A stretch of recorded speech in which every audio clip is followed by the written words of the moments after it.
America's military had the fragmented Global Liberation Army on the run following the last conflict here, terrorist activity remains a clear and present danger. Heavily armed assailants continue their occupation of the Baikonur launch facility in Kazakhstan. The GLA has armed the missiles at Baikonur with newly designed chemical warheads. This arsenal is aimed towards Europe, and evacuations of urban centers have already begun. A previous attempt by the Chinese to retake the facility has failed. With Chinese troops battling local warlords to the east, the United States has been asked to undertake the Baikonur mission. Tensions are high.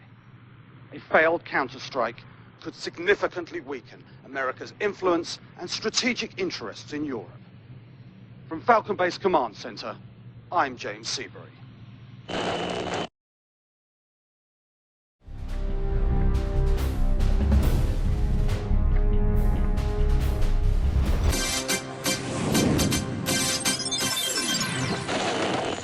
With the victory at Baikonur and the elimination of a GLA missile threat under their belts, American forces face the task of rebuilding a landscape ravaged by war.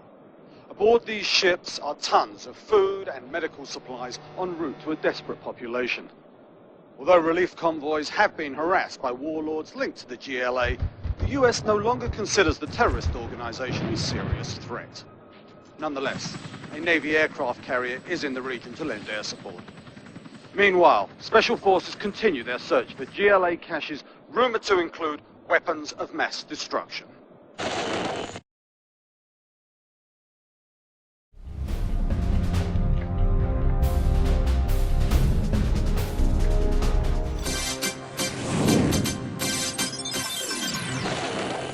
A terrorist base, destroyed by American forces while defending civilian relief convoys, has yielded documents that provide important clues regarding the GLA's toxin program.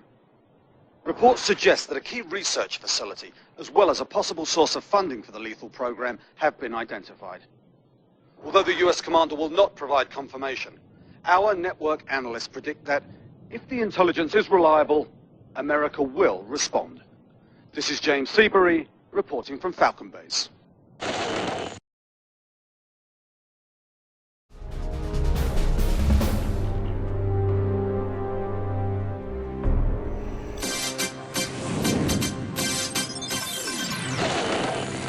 Following the assault and capture of a secret GLA lab, no doubt remains that the terrorists are engaged in toxin production.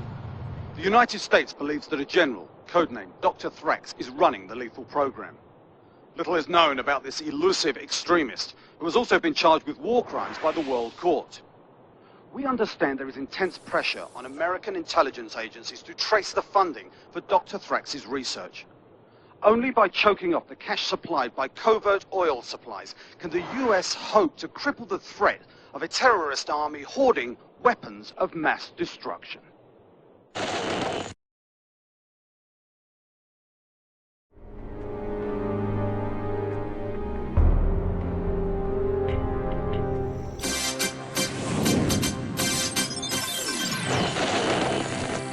Somewhere in this besieged city, the man known as Dr. Thrax orchestrates his last stand against America. The recent capture of a GLA oil field has cut off the pipeline funding Dr. Thrax and his weapons research. Now, with his enemies closing in, the chemical-wielding warlord threatens to unleash missiles loaded with gamma toxin, among the most deadly nerve agents ever developed. Hoping to avoid an incident even more catastrophic than the Baikonur disaster, the American response is its signature shock and awe campaign. Eliminating Dr. Thrax would surely decimate the GLA's offensive capabilities.